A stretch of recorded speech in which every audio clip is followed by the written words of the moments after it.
जीवन में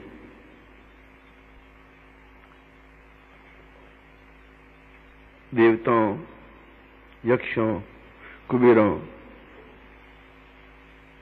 और अन्य सभी पूजन पद्धतियों में सर्वश्रेष्ठ पद्धति गुरु पूजन की मानी गई है। इसलिए कि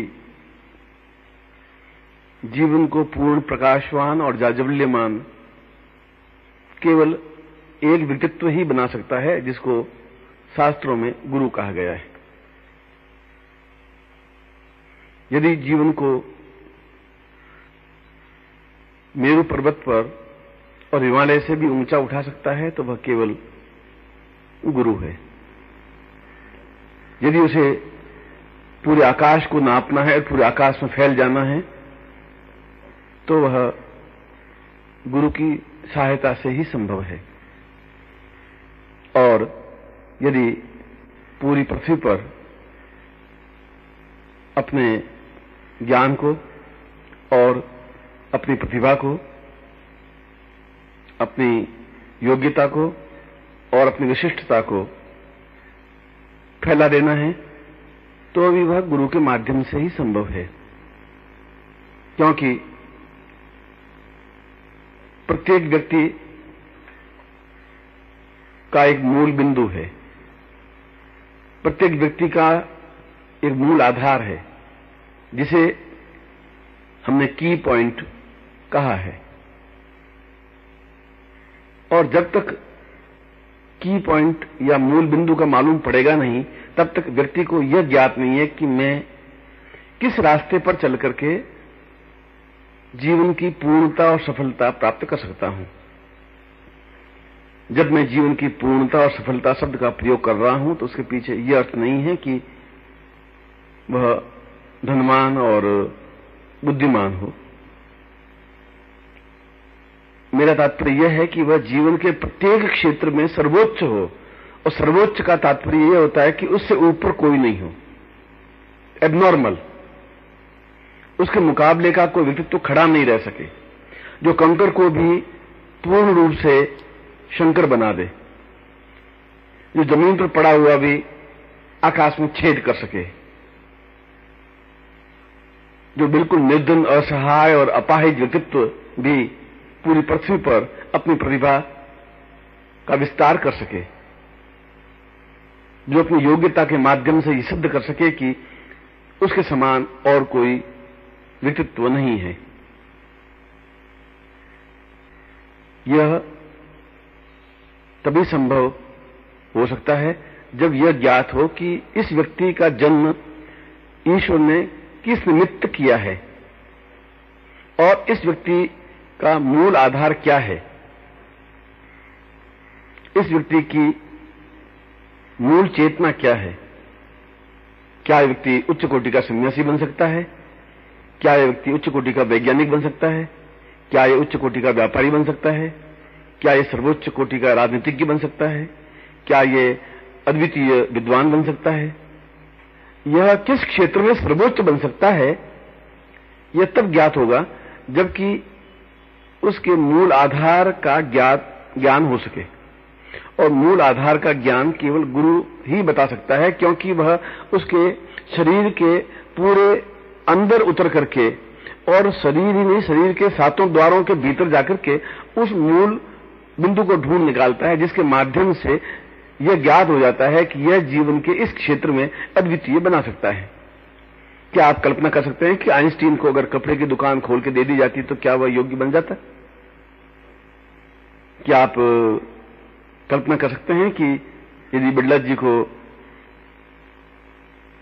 सन्यासी बना देते तो वह संसार में प्रसिद्ध हो जाते? क्या आप ये सोच सकते हैं कि भगवत्पाद शंकराचार्य को किराने की दुकान खोल के बिठा देते तो वह अद्वितीय बन जाते? नहीं। इसलिए कि उन लोगों को यह ज्ञात हो गया था कि उनका की पॉइंट क्या है, और यह की पॉइंट, यह मूल बिंदु भाग्य के द्वारा नहीं जाना जा सकता। आपकी रेखाओं में यह नहीं लिखा हुआ है, क्योंकि जब तक ज्ञात होगा तब तो जीवन का बहुत बड़ा रास्ता पार किया जा चुका होगा और जीवन बहुत छोटा सा है, इतना छोटा सा कि जैसे एक नदी में पानी का बुलबुला उठा, कुछ क्षण तैरा और फूट गया। उस बुलबुले जैसी ही स्थिति इस संसार भवसागर में मनुष्य की है। बहुत छोटी सी स्थिति है, बहुत छोटी सी उम्र है, बहुत छोटा सा समय है। और यदि जीवन के 40 वर्षों के बाद और 45 वर्षों के बाद और 50 वर्षों के बाद ज्ञात हो सके कि मैंने जो रास्ता चुना था वह गलत है, सही तो रास्ता मेरा यह था, इस रास्ते पर चल करके मैं ज्यादा सफलता पा सकता था, तब तक तो जीवन का अधिकांश भाग नष्ट हो चुका होता है, बर्बाद हो चुका होता है, व्यर्थ में गंवा चुका होता है। प्रारंभ से ही यदि उस व्यक्ति को यह ज्ञात हो जाए कि मुझे इस रास्ते पर चलना है, किस रास्ते पर चलना है यह उसके माता पिता नहीं बता सकते, यह उसके मित्र और स्वजन नहीं बता सकते, यह केवल गुरु बता सकते हैं। इसलिए जीवन की पूर्ण चेतना का आधार गुरु है, जीवन का सही अर्थों में मार्गदर्शक गुरु है, जीवन को पूर्णता तक पहुंचाने की क्रिया का मूल बिंदु गुरु है, जीवन को सब कुछ दे देने की क्रिया गुरु के माध्यम से संभव है, जीवन को विस्तार दे देने की प्रक्रिया गुरु के द्वारा संभव है। प्रश्न यह उठता है कि गुरु को ढूंढें कैसे और गुरु को देखें कैसे। शिष्य के पास ढूंढने का कोई रास्ता नहीं है, क्योंकि अगर उसको ज्ञान ही होता तो फिर वो अपना मूल बिंदु ढूंढ करके अपने आप बढ़ जाता। शिष्य के पास पहचानने की कोई कसौटी नहीं है, शिष्य के पास गुरु की परीक्षा लेने का और गुरु को समझने का कोई तरीका नहीं है, शिष्य के पास कोई मापदंड नहीं है जिसके माध्यम से वह समझ सके कि किस प्रकार से गुरु का ज्ञान और गुरु की पहचान हो सके। और उसकी आंख में भी वह शक्ति नहीं है जिसके द्वारा वह गुरु को पूर्ण रूप से देख सके, क्योंकि वह जो कुछ देखेगा गुरु का बाह्य रूप देखेगा, बाहरी कलेवर देखेगा, बाहरी शरीर देखेगा। और बाहरी शरीर तो आवरण है, उस आवरण के भीतर झांक करके देखने की जो प्रक्रिया है, उस प्रक्रिया को यदि समझेंगे तो गुरु को समझा जा सकेगा। प्रश्न यह उठता है कि उस शरीर के अंदर कैसे झांकें, यह शिष्य का काम नहीं है, यह शिष्य समझ भी नहीं सकता। उसे तो केवल गुरु के पास जाकर के बैठ जाना है, गुरु अपने आप उसे एक ज्ञान दृष्टि प्रदान कर देगा, गुरु अपने आप उसमें एक आत्मदृष्टि पैदा कर देगा।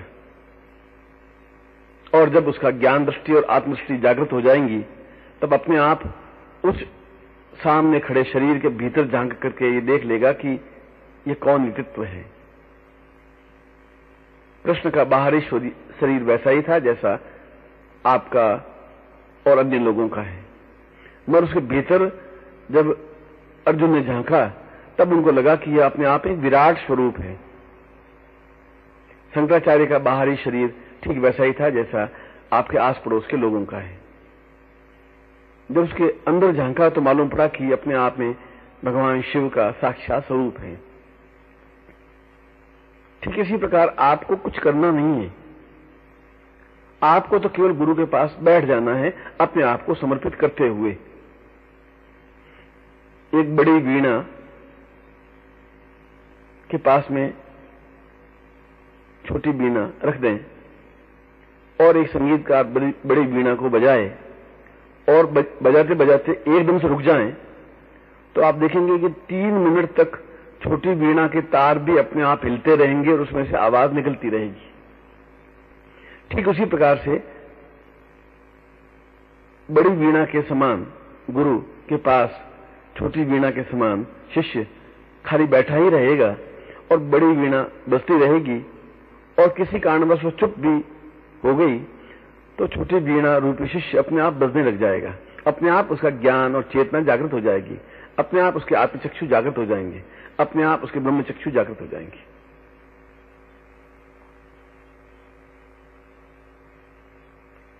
प्रश्न उठता है कि शिष्य का कर्तव्य क्या है, क्या करे जिससे उसके ज्ञान चक्षु जागृत हो सके।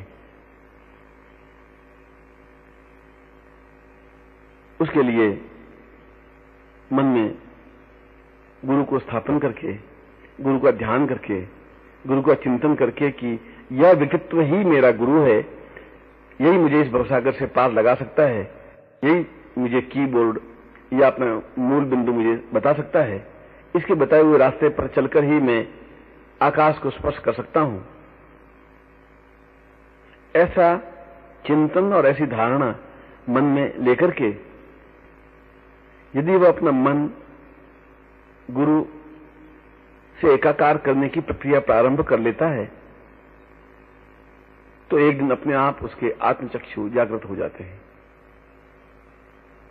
एक दिन अपने आप उसमें वह दिव्यता और श्रेष्ठता नेत्रों में स्पष्ट हो जाती है, जिसके माध्यम से वह सामने खड़े व्यक्तित्व के बाहरी शरीर को भेद कर अंदर के आवरण को और अंदर के विराट स्वरूप को देखने की प्रक्रिया और देखने की शक्ति प्राप्त कर सकता है।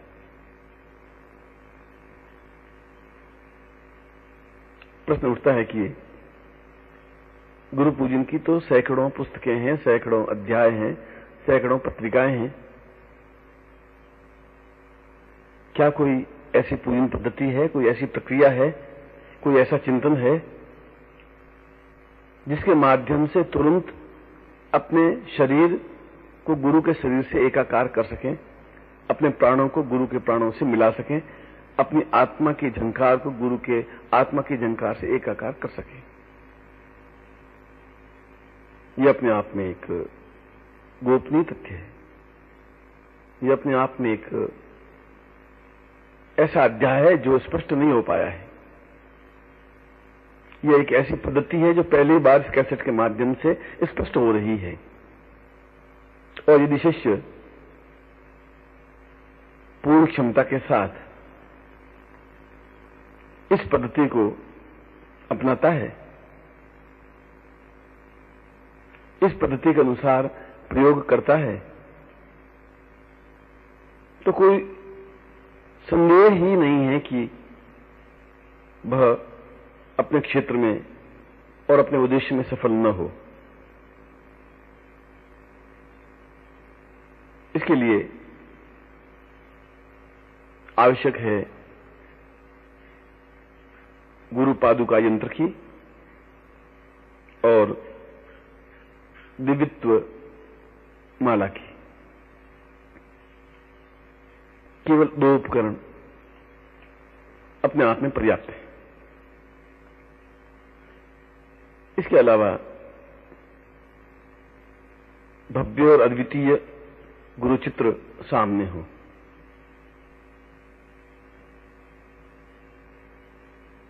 और पंचोपचार या षोडशोपचार से संबंधित सामग्री वह अपने सामने रखे। पंचोपचार में केशर, जलपात्र, अक्षत, पुष्प और शुद्ध घी का दीपक हो। शिष्य पूर्व की ओर या उत्तर की ओर मुंह करके बैठे, पीली धोती और पीला उत्तरीय हो, सामने भव्य गुरु का चित्र हो और एक लकड़ी के तख्ते पर लाल कपड़ा बिछाकर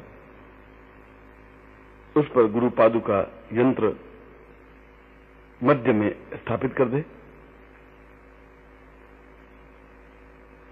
उसकी एक तरफ सुगंधित धूप या अगरबत्ती तथा एक तरफ दीपक प्रज्वलित करे और सामने अत्यंत ही भव्य प्राण चेतना युक्त गुरु चित्र स्थापन कर दे।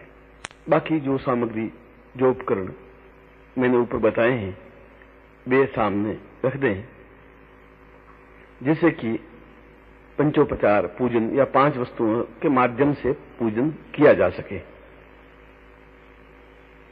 मगर इसके लिए आवश्यक है कि उसके मन में श्रद्धा हो, उसके मन में दृढ़ संकल्प शक्ति हो, उसके मन में पूर्ण निश्चय हो कि मुझे जीवन में सर्वोच्च स्थान पर पहुंचना ही है। उसके मन में चेतना हो कि मुझे हर हालत में यह कार्य संपन्न करना ही है। मैं एक साधारण घर में जन्म लेकर के साधारण रूप से मृत्यु को प्राप्त नहीं होना चाहता। मैं घिसट घिसट कर जीवन नहीं जीना चाहता।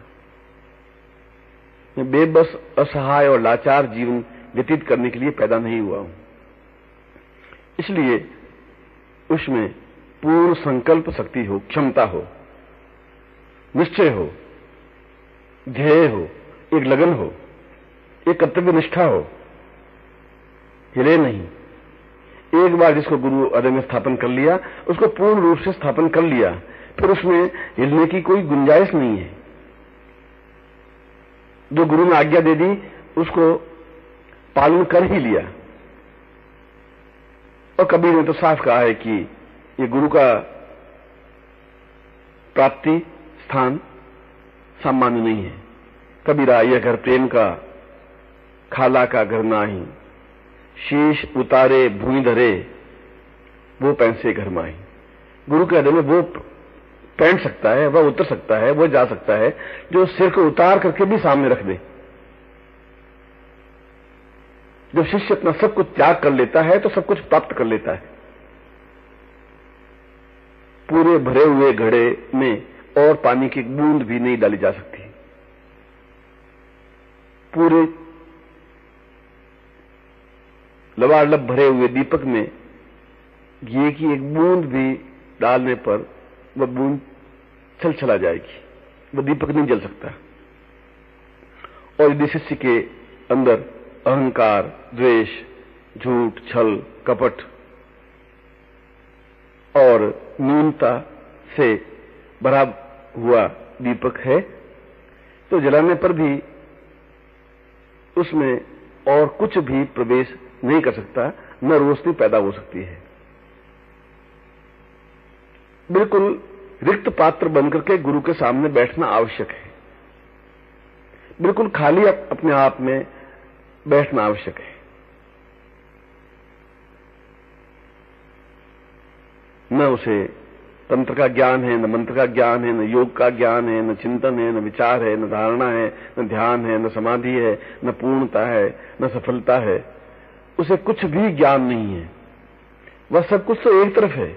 गुरु क्या देना चाहता है उसको केवल स्वीकार करना है। किस प्रकार से गुरु से प्राप्त करना है उसके लिए तो बिल्कुल खाली होकर के उनके सामने बैठना होगा। और बैठने से पहले अपने आप को पूर्ण रूप से खाली करके फिर उपस्थित होना पड़ेगा। फिर उसे न तातो न माता न बंधु न भ्राता न पुत्रो न पुत्री न भृत्यो न भर्ता न जाया न वृत्तिर न वृत्तिर्ममेवम गतिस्तुम मतिस्तुम त्वमेका भवामी। न मेरी मां है, न बाप है, न भाई है, न बहन है, न संबंधी है, न रिश्तेदार है, न धन है, न कुटुंब है। यह सब कुछ नाशवान है, नश्वर है। यह मेरे जीवन को ऊंचा नहीं उठा सकते। यह स्वार्थ से मेरे से जुड़े हुए हैं, आबद्ध हैं। इन सब से परे हट करके, इन सब को छोड़ करके अपना सब कुछ गुरुदेव के चरणों में न्योछावर करके शिष्य पूर्ण रूप से सेवा, समर्पण और संकल्प तीनों स्थितियों को लेकर के गुरु के सम्मुख बैठे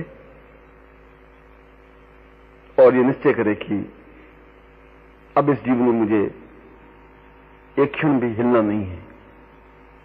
सैकड़ों प्रकार के तूफान, सैकड़ों प्रकार की समस्याएं, सैकड़ों प्रकार के बवंडर भले जीवन में आ जाएं, विचलित करने के लिए सैकड़ों लोग प्रयत्न कर दें, घर वाले उसको अपने स्थान से हिलाने के लिए बाध्य कर दें, मगर अगर उसका संकल्प मजबूत है, अगर उसकी संकल्प शक्ति अपने आप में दृढ़ है, तो फिर उसे कोई हिला नहीं सकता। और जब नहीं हिला सकता तभी वह जीवन में पूर्णता प्राप्त कर सकता है। क्योंकि जीवन में चुनौतियां, बाधाएं, अड़चनें, कठिनाइयां तो आएंगी ही। और यदि आपने आधा रास्ता पार कर लिया और एकदम से उन बाधाओं, अड़चनों या पारिवारिक बंधनों से जकड़ करके थोड़ा सा भी पगडंडी या रास्ता बदल दिया, तो गुरु का सब किया कराया पानी मिल जाएगा और आपका जीवन एक प्रकार से समाप्त सा हो जाएगा, व्यर्थ हो जाएगा। फिर जीवन में कुछ प्राप्त नहीं हो पाएगा। फिर वह आंख की रोशनी आपकी समाप्त हो जाएगी, जिसके माध्यम से उस गुरु के विराट रूप के दर्शन किए जा सकते हैं। फिर आपके जीवन की वह न्यूनता ही विशेष बन जाएगी, जो कि कभी आपकी विशिष्टता थी, और एक सामान्य से व्यक्तित्व बनकर के अपने और गुरु के दोनों नामों पर एक धब्बा लगा देंगे। इसलिए इस बात को तो पहले ही निर्णय ले लेना है कि ये बवंडर, ये तूफान, ये समस्याएं, ये बाधाएं, ये अड़चनें, ये कठिनाइयां तो आएंगी ही। परिवार मुझे रौंदेगा, समाज मेरी आलोचना करेगा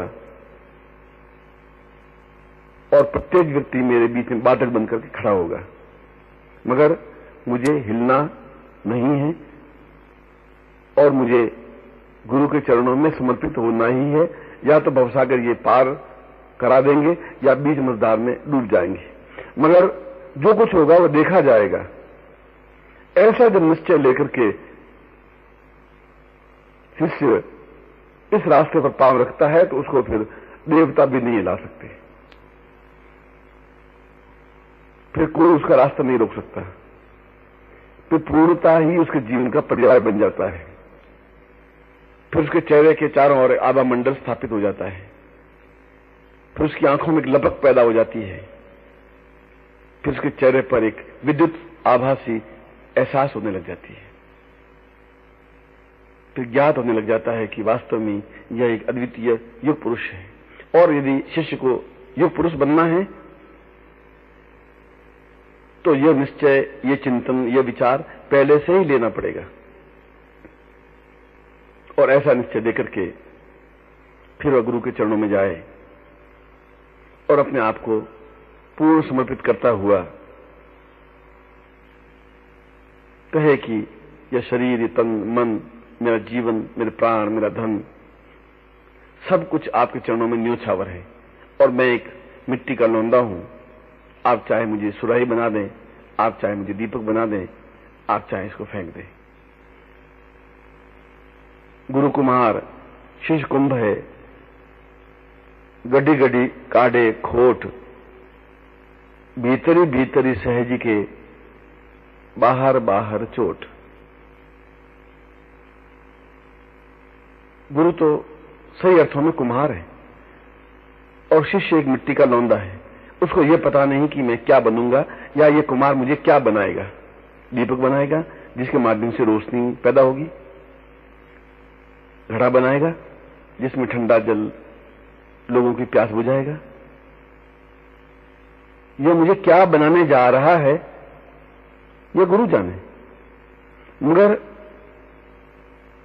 गुरु बहुत चतुर है। अंदर बिल्कुल उसका हाथ रहता है कि किसी को कोई तकलीफ नहीं हो। भीतर ही भीतर सहज जी के भीतर उसको सहजता रहता है, मगर बाहर से चोट पहुंचाता रहता है। बार बार उसको डांटता है, फटकारता है, झटकता है और उसकी प्रत्येक गलती को निकालने की कोशिश करता है। क्योंकि जब गलतियां निकलेंगी नहीं तो ज्ञात भी नहीं होगा कि इसका अहंकार मिटा या नहीं। जब उसको फटकारेगा नहीं तो मालूम नहीं पड़ेगा कि इसमें कितनी इंसानियत या मनुष्यता या भावना आ पाई है। जब परखेगा नहीं तो मालूम नहीं पड़ पाएगा कि यह मुझसे किस प्रकार से और कितना जुड़ पाया है। इसलिए हर क्षण गुरु उसको कसौटी पर कसता रहता है। ठीक उसी प्रकार जिस प्रकार सुनार एक सोने को आग में तपाता है और फिर लोहे की हथौड़ी से चोट पहुंचाता है, फिर वापस आग में जलाता है, फिर चोट पहुंचाता है, फिर आग में जलाता है, फिर चोट पहुंचाता है, और कुंदन या स्वर्ण एक बार भी उफ नहीं करता, क्योंकि वो समझता है कि ये जो कुछ कर रहा है मेरे हित में कर रहा है। मुझे जला रहा है तब भी कोई इनको मेरा ही हित सोच रहा है, और मुझे पीट रहा है लोहे जैसे सामान्य धातु से तब भी शायद कोई मेरा हित होगा। और जब कुंदन ऐसी अवस्था से गुजरता है तो आगे चल करके वह देव मुकुट बन जाता है, वह देवताओं का आभूषण बन जाता है, वह सही अर्थों में कुंदन बन जाता है, वह संसार की बहुमूल्य धातु बन जाती है, वह अपने आप में अद्वितीय वस्तु बन जाती है, पदार्थ बन जाता है। इसलिए जीवन में गुरु की आवश्यकता है, और गुरु को प्राप्त करने के लिए आवश्यक है कि गुरु का सही प्रकार से पूजन हो, अर्चन हो, चिंतन हो, मनन हो, ध्यान हो, और प्रत्येक क्षण गुरु का ही नाम स्मरण हो, उसके ओठों पर केवल गुरु शब्द अंकित हो, उसके विचारों में केवल गुरु का ही चिंतन हो, और केवल एक ही भावना हो कि गुरु आज्ञा दे मैं पालन करूं। गुरु रास्ता नहीं बताएगा कि तुम्हें इस कार्य को कैसे पूरा करना है, गुरु तो केवल संकेत कर देगा, गुरु केवल तुम्हें इंगित करेगा कि तुम्हें यह कार्य कर लेना है, यह तुम्हारी बुद्धि है, यह तुम्हारी योग्यता है, यह तुम्हारी चतुराई है, यह तुम्हारी कार्य पद्धति है कि उस कार्य को कैसे पूरा करना है। क्योंकि आप करते जा रहे हैं और आपके ऊपर गुरु की बराबर दृष्टि है। जहां आपने चूक की वहीं गुरु आपको रोक देगा और सही रास्ते पर गतिशील कर देगा।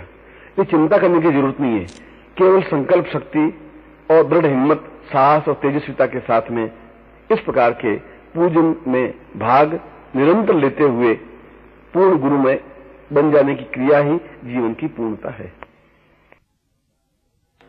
सबसे पहले साधक शिष्य हाथ जोड़ करके बैठ जाएं और सिद्धाश्रम के समस्त ऋषियों, योगियों, मुनियों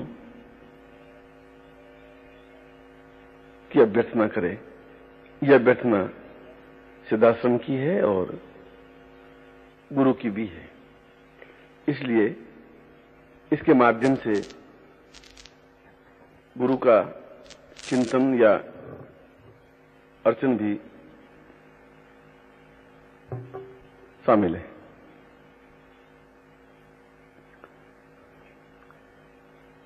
अहम त्वां वदेवं भवतां च नित्यं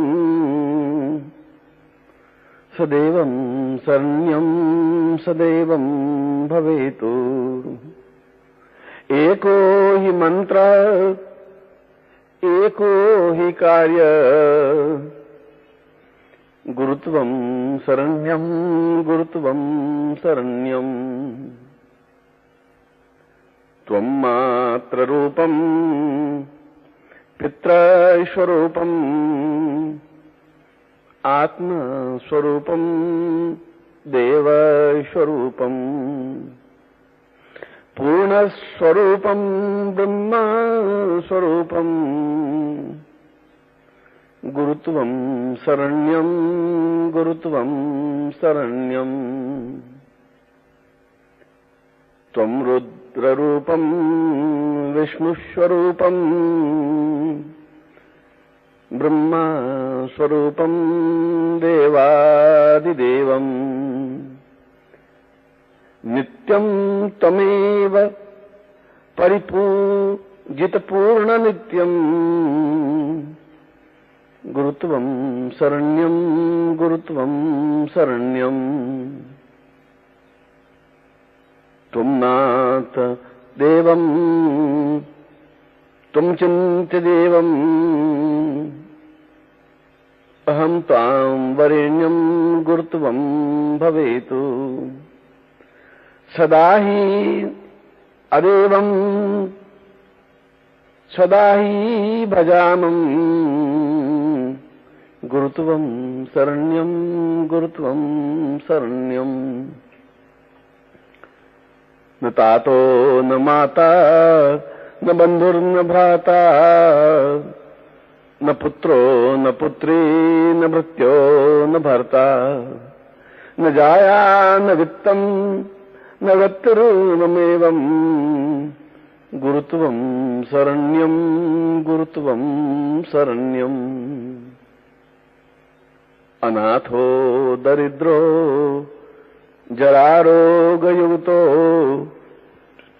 महाक्षीणदीना सदा जाड्यवगता विपत्ति प्रविष्ट सदाहं भजामि गुरुत्वं शरण्यं गुरुत्वं शरण्यं नित्येव देवं गुरुत्वं त्वमेवं परिपूजयामि गुरुत्वं त्वमेवं भवाब्धाव पारे महादुःखभीरो गुरुत्वं शरण्यं गुरुत्वं शरण्यं। इस प्रकार से पूर्ण श्रद्धा युक्त गुरुस्तवन करके घृत का दीपक प्रज्वलित करे और अगरबत्ती या धूप प्रज्वलित कर दे। फिर सामने जो चित्र है उस चित्र को गंगा जल से धोकर पहुंचकर स्थापित कर दे। साथ ही साथ जो गुरु पादुका यंत्र है उस यंत्र पर जल से स्नान कराकर पहुंचकर शुद्ध पात्र में उसको स्थापित कर दे।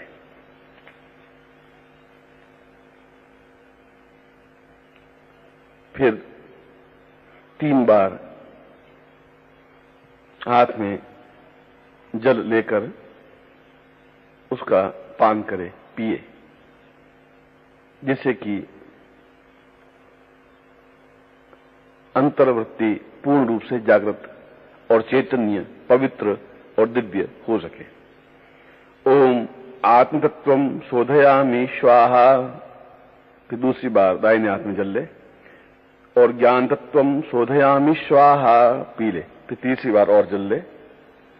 ओम विद्या तत्वम शोधयामि स्वाहा,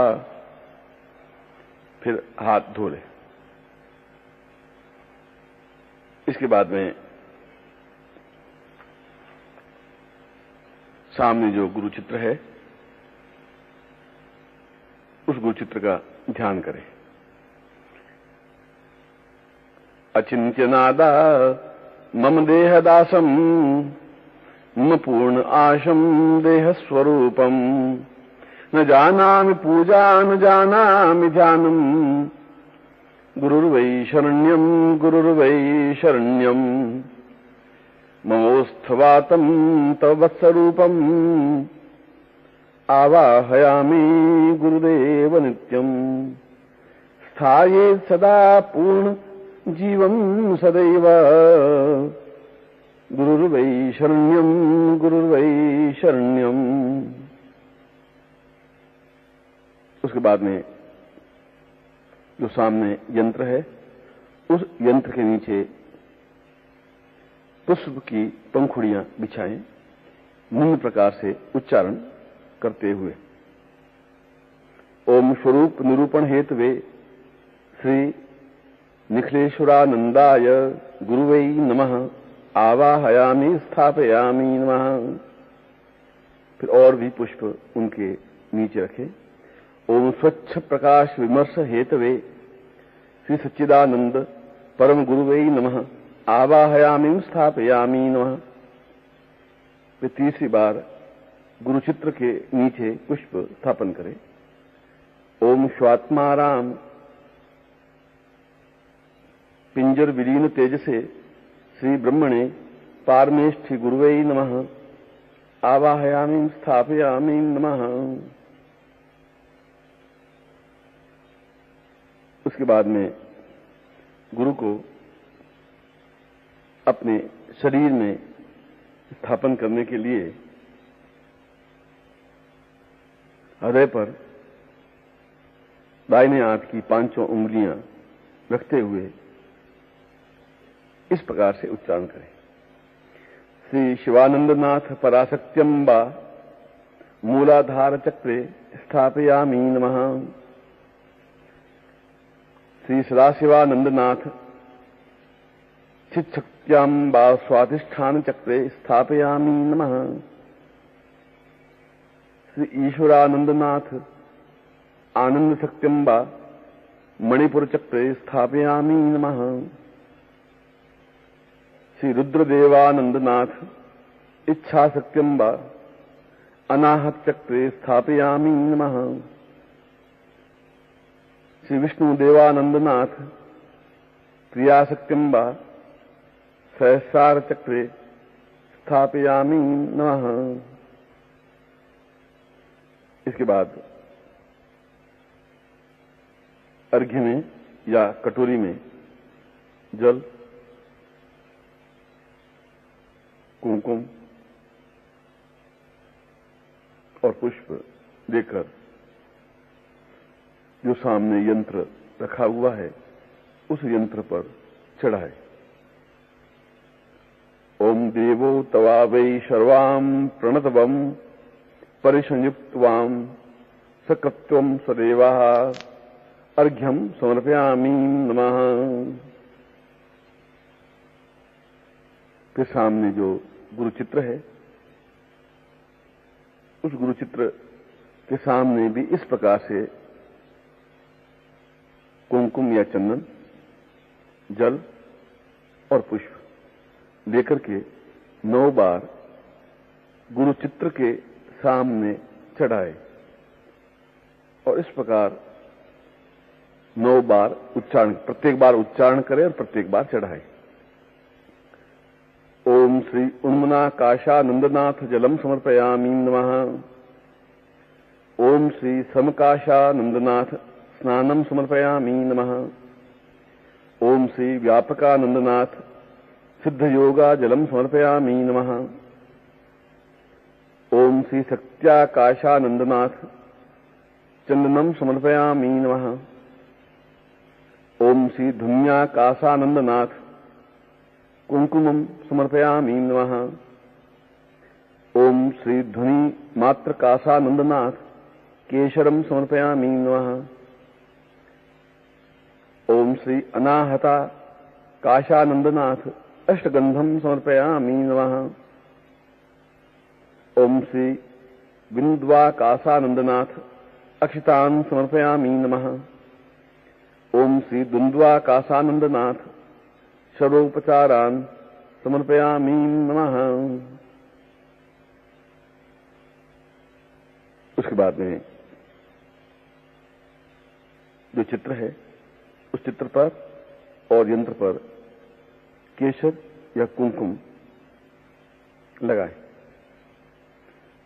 तमोस पूर्वाम एतोस्मानम सकृते कल्याणत्वाम कमलयास शुद्ध बुद्ध प्रबुद्ध सचिंत्य अचिंत्य वैराग्यम नमिताम पूर्णत्वाम गुरुपाद पूजनार्थ बिल्वपत्रम पुष्पहारम च गंधम समर्पयामि नमः। ऐसा करने के बाद में 9 बार दीपक को चित्र और यंत्र के सामने घुमाएं और इन शब्दों का उल्लेख करें। श्री महादत्त नाम बा सिद्ध ज्योतिम समर्पयामि नमः। श्री सुंदर्यम बा सिद्ध प्रकाशम समर्पयामि नमः। श्री करालांबिका सिद्ध दीपम समर्पयामि नमः। श्री तिरुपाणार्पगा सिद्ध ज्ञान दीपम समर्पयामि नमः। श्री भीमांबा सिद्ध हृदय दीपम समर्पयामि नमः।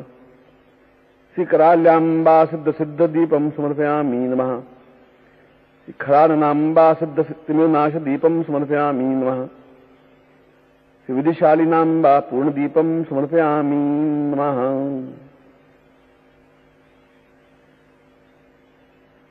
इसके बाद में हाथों में पुष्प लेकर के चित्र के सामने समर्पित करें।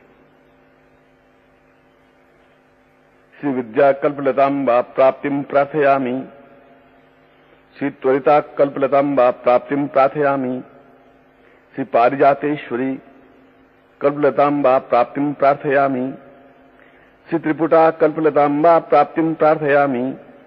श्री पंचबाणेश्वरी कल्पलतांबा प्राप्तिम प्रार्थयामि।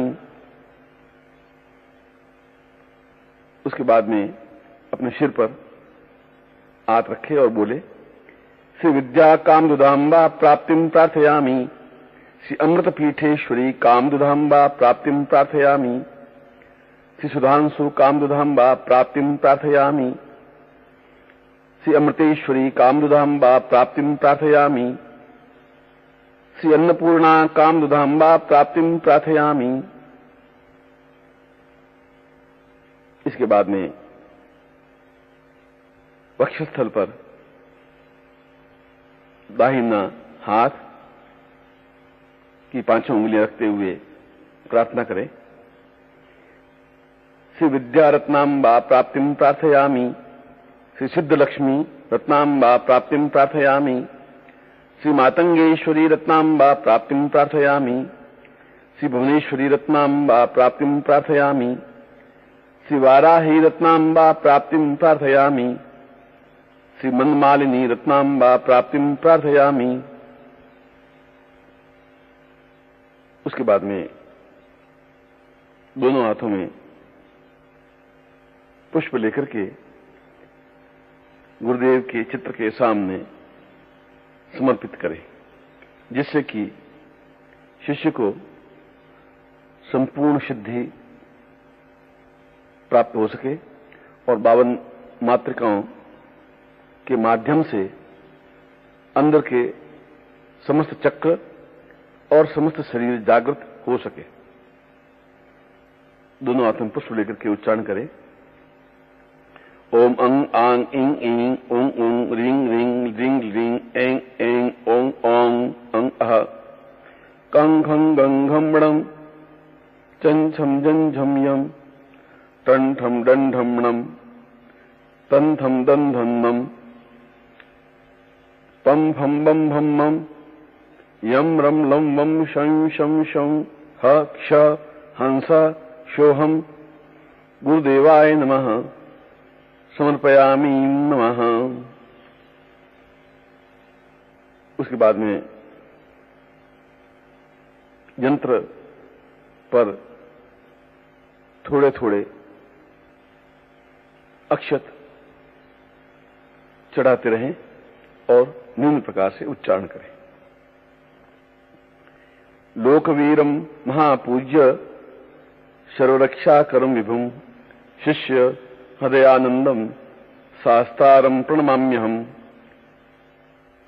त्रिपूज्यम विश्ववंद्यम च विष्णुशंभो प्रियसुतम क्षिप्रप्रसाद निरतम शास्तारम प्रणमाम्यहम मत्तमातंग गमनम कारुण्यामृत पूजितम सर्वविघ्न हरम देवम शास्तारम प्रणमाम्यहम अस्मत् कुलेश्वरम देवम सर्वसौभाग्यदायकम अस्मादिष्ट प्रदातारम शास्तारम प्रणमाम्यहम यस्य धन्वन्तरिर्माता पिता रुद्रो भिषक्तया तम शास्तारमहं वंदे महावेद्यम दयानिधिम।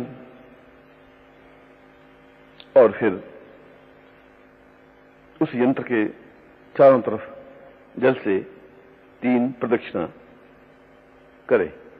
ओम सहनावतु सहनौ भुक्तु सह वीर्य करवावहै तेजस्विनाम धीतमस्तु मां विद्विधावहै तम ब्रह्मार्पणम ब्रह्मविर्ब्रह्माग्नौ ब्रह्मणाहुतम ब्रह्मैव तेन गंतव्यम ब्रह्म कर्म समाधिनाम। ऐसा करने के बाद में देवता गुरु को अपने शरीर में स्थापन करे। पहले हृदय का स्पर्श करे। ओम गाम हृदयाय नमः, सिर पे हाथ रखे। ओम गीम सिर से स्वाहा, फिर शिखा पर। ओम गूम शिखाए वशट, फिर कानों पर। ओम गैम कवचाय हुम, फिर आंखों पर। ओम गौम निदत्राय वोषट, और पूरे शरीर पर। ओम घ अस्त्राय फट। उसके बाद अपने कपाल का स्पर्श करते हुए बोले ओम गाम नमः ब्रह्मणम ध्रे। दोनों भुवों के बीच में हाथ रखकर बोले ओम गीम नमः भ्रुवोर मध्य। हृदय पर हाथ रख करके बोले ओम गूम नमः हृदय। फिर नाभि पर हाथ रख करके स्पर्श करे।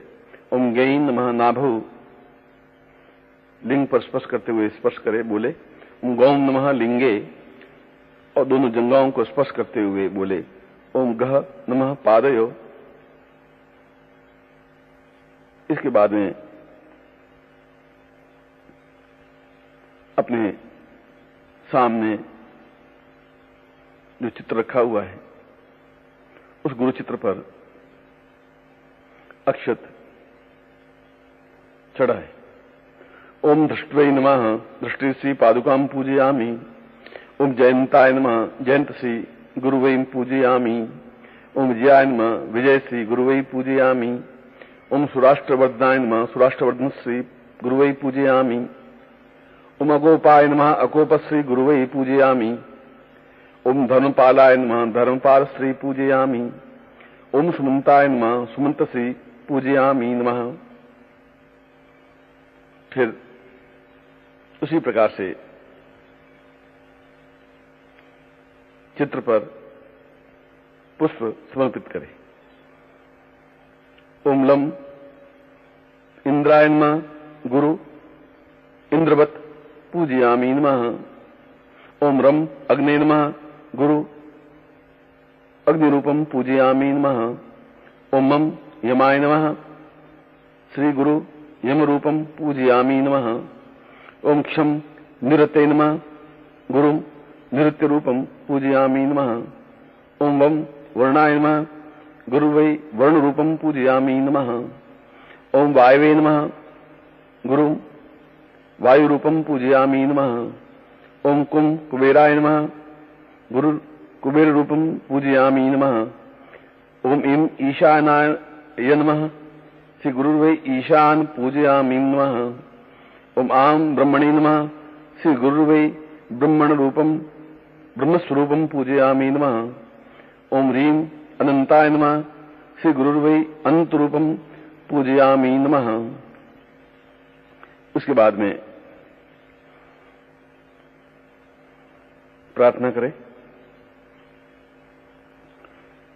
पूर्णो सवातम गुरुवै प्रणम्यम सदाहं वसामि भवदेव नित्यम्। एको हि रूपं ममतां प्रणेशम् गुरुत्वं प्रणम्यं गुरुत्वं प्रणम्यम्। ब्रह्मा स्वरूपं विष्णु स्वरूपं रुद्रस्वरूपम् आत्मस्वरूपम्। ब्रह्मस्वरूपं चिन्त्यं विचिन्त्यं गुरुर्वै शरण्यं गुरुर्वै शरण्यम्। त्वं पूर्णरूपं तुम शैव्यरूपं ज्ञानस्वरूपं निर्विकाररूपं। त्वमेवं त्वमेवं त्वमेवं त्वमेवं गुरुर्वै शरण्यं गुरुर्वै शरण्यं। उसके बाद में जो आपके सामने दिव्यत्व माल्या है या जिसको दिव्यत्व माला कहते हैं उसके माध्यम से, उस माला से एक माला मंत्र जाप करें, जो कि मंत्र है ओम ऐं ब्रह्म ब्रह्मांड स्वरूपम ब्रह्म ऐं फट। इसके बाद 11 बत्तियां जलाकर या 5 बत्तियां जलाकर गुरुदेव की आरती करें। जब बोलना शुरू करेंगे कारी जय जय मोह विनाशक जय जय मोह विनाशक भव बंधन हारी। ओम जय जय जय गुरुदेव ब्रह्मा विष्णु सदा शिव गुरु मूरत धारी। वेद पुराण बखानत वेद पुराण बखानत गुरु महिमा भारी। ओम जय जय जय गुरुदेव जप तप तीरथ संयम दान विविध कीजे। गुरु बिन ज्ञान न होवे प्रभु बिन ज्ञान न होवे कोटि यतन कीजे। ओम जय जय जय गुरुदेव माया मोहन धी जल जीव बहे सारे। नाम जहाज बैठा कर नाम जहाज बैठा कर गुरु पल में तारे। ओम जय जय जय काम क्रोध मद मातर चोर बड़े भारी। ज्ञान खड़ग दे कर में ज्ञान खड़ग दे कर में गुरु सब संहारे। ओम जय जय जय नाना पंथ जगत में निज निज गुण गावे। सबका सार बता कर सबका सार बता कर गुरु मार्ग लावे। ओम जय जय जय गुरुदेव गुरु चरणामृत निर्मल सब पातक हारी। वचन सुनत श्री गुरु के वचन सुनत श्री प्रभु के सब संशय हारी। ओम जय जय जय गुरु तन मन धन सब अर्पण गुरु चरणन कीजे। ब्रह्मानंद परम पद ब्रह्मानंद परम पद मोक्ष गति दीजे। ओम जय जय जय गुरुदेव ओम जय जय जय गुरु। फिर हाथों में पुष्प लेकर के बोले ओम जगनेन जगन्माया जन्ता देवास्तानि धर्माणि प्रथमान्यासन्न ते हनाकं महिमानः सचन् तत्र पूर्वे साध्या सन्ति देवाः। ओम राजाधिराजाय प्रसीय साहिने नमो वयं वै श्रवणाय कुर्महे समे कामान् कामकामाय मह्यम् कामेश्वरो वै श्रवणो ददातु। कुबेराय वैश्रवणाय महाराजाय नमः। हरि ओम स्वस्ति साम्राज्यं भोज्यं स्वराज्यं वैराज्यं पारमेष्ठ्यं राज्यं महाराज्यं मादिपतनादन प्रार्धात् पृथिवी समुद्रपर्यन्तायां मेघराडिति तदप्येष श्लोको विगीतो मृत परिवेष्टारो मृतस्यावसंग्रहे आवीक्षितस्य काम प्रेत विश्वे देवा सभासद। ओम तत्पुरुषाय विद्महे ब्रह्मस्वरूप धीमहि तन्नो गुरुर्वै प्रचोदयात्। ऐसा कहकर के आप में जो पुष्प हैं वे गुरु चरणों में चढ़ा दें और आरती पर हाथ फेर करके अपने पूरे शरीर को लगा दें, जिससे पूरा शरीर पवित्र और दिव्य हो सके। फिर हाथ जोड़ के बोले, त्वमेव माता च पिता त्वमेव बन्धुश्च सखा त्वमेव विद्या द्रविणं त्वमेव सर्वं मम देव देव। गुरुर्ब्रह्मा गुरुर्विष्णु गुरुर्देवो महेश्वर गुरु साक्षात् परब्रह्म तस्मै श्री गुरु चरणकमलेभ्यो नमः।